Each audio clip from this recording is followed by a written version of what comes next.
Hey guys, I'm Evan. And I'm Evan's dad. Yeah, he's my dad. And we were both fortunate enough to play in a little game called Surviving Reelfoot Lake, hosted by Amos Smith. Survivors ready? Go! It was a really cool experience, and we are going to recap episode 1 right now. And I figured since I was asked to, and he's my dad and he was there too, that he might as well do it as well. Yeah. So going into the game, I didn't know that he was gonna play with me until about, I don't know, the day before. About that. So it really kind of changed some strategies going in. You know, having my father there is a lot different than not having him there, and I think it kind of made both of us really morph our strategies a little bit to make them work. What was your strategy, really? Not being quite as familiar about the game, I knew we'd be picked on teams, and then we'd find out if we were on the same team or different team. Ended up we were on different teams, so my strategy was just try to get with the majority and make it to the merge, and then maybe potentially be able to team up with you at that time. You talked about, we had debated whether or not we needed to let people know that we were father-son or not, but the way things were it was going to be pretty hard to make it to where they didn't know. So I think that's something that was going to make it tough for us in the game. So. Right. Having you on the other team, I didn't mind that you were on the other team, actually. I was kind of glad, because it kind of gave me a chance to play my own individual game. And basically my strategy, I mean, you can never really have a set strategy going into Survivor. It's a game of personalities in a lot of ways. You know, it really depends on how you fit in places and things like that. But lucky for me, I was on a tribe with a lot of big personalities, but also people kind of gravitated towards me, which could sometimes potentially be a double-edged sword.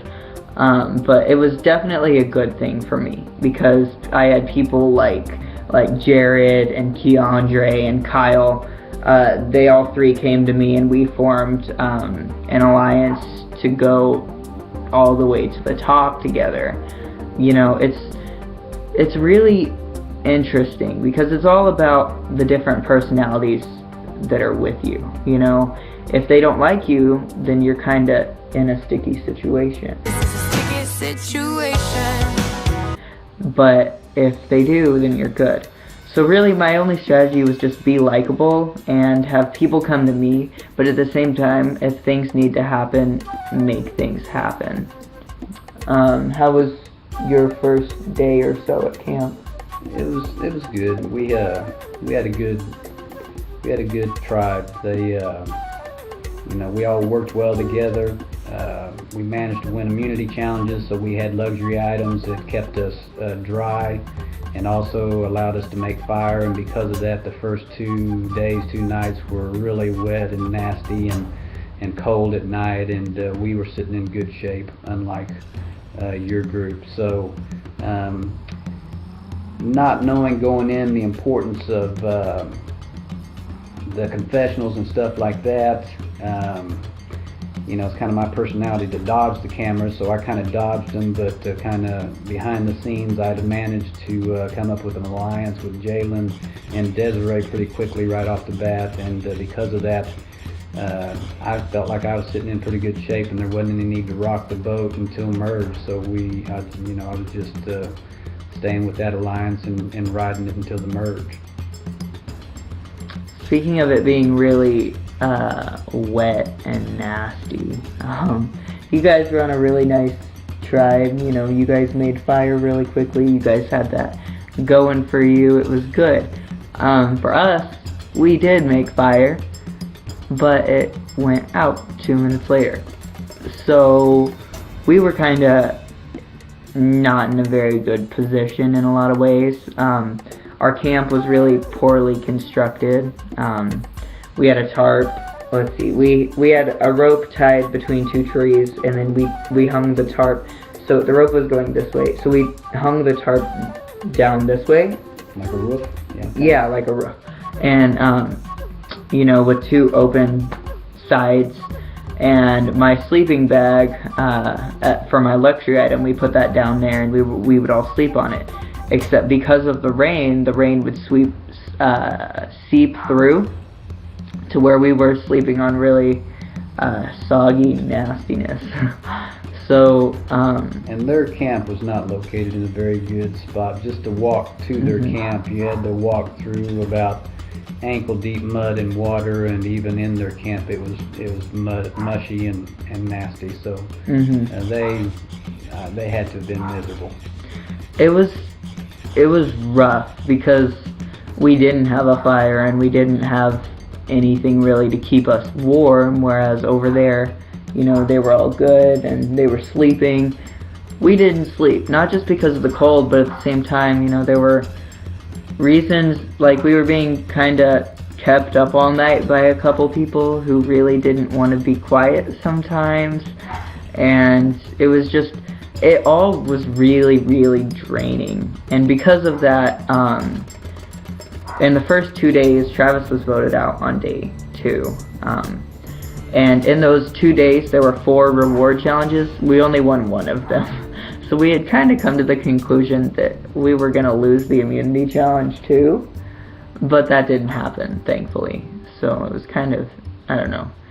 It was interesting. But that means that he was sent to tribal council.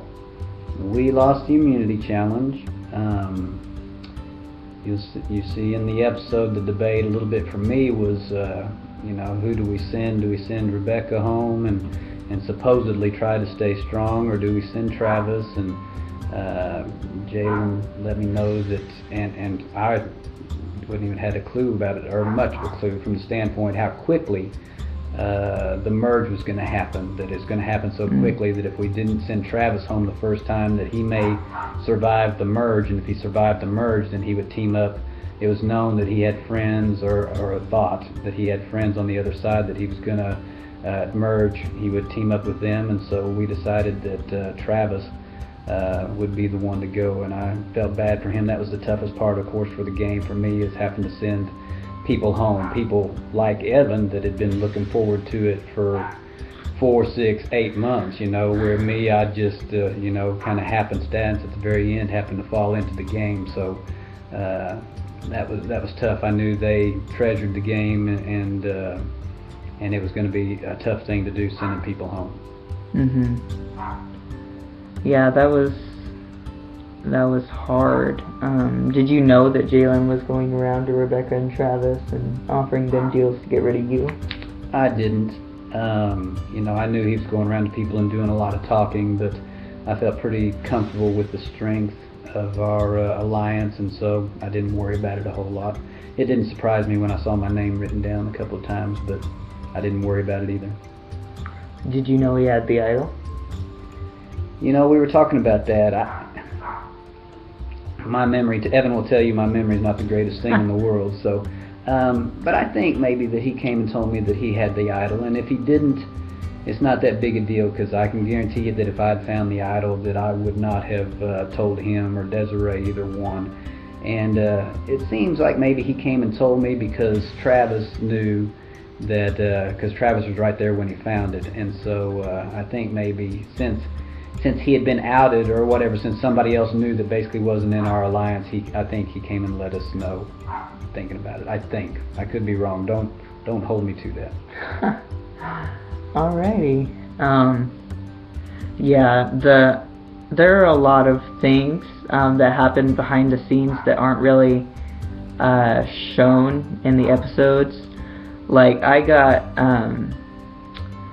got very close with a couple people, and the game is non-stop for 6 days. It's on.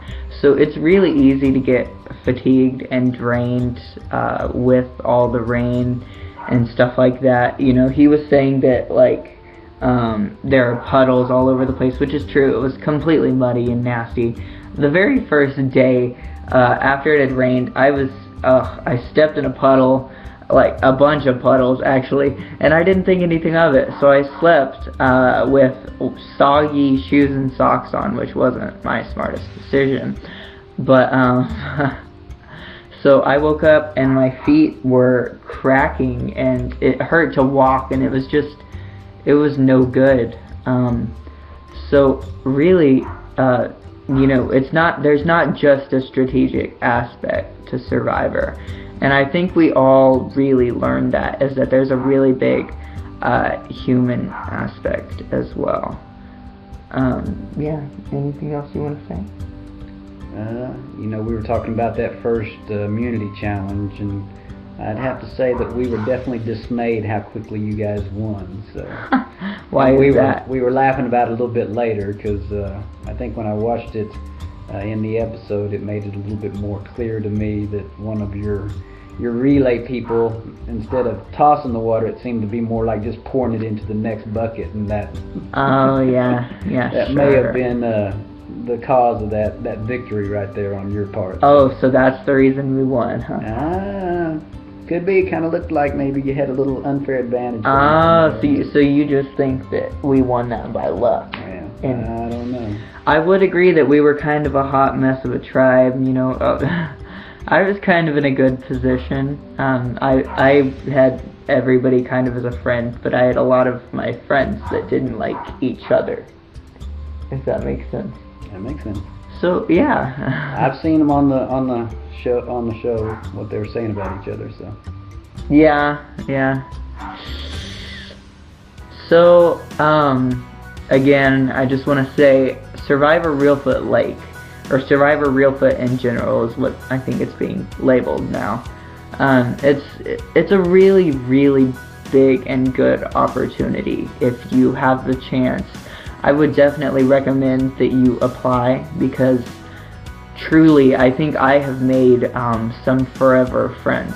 I really have. And it really, I don't know if I would ever have the chance to be on the actual show or not. So it gives me a really good chance to really show what I'm made of, on Survivor. And it's a great experience, and I would highly recommend that you apply. Anything else? Nope, sounds good to me. Alright. Yeah, this was the episode 1 recap, and we will be recapping each episode. So if you want, tell us what you think, and if you don't, that's okay too. Keep watching though, because it's about to get good.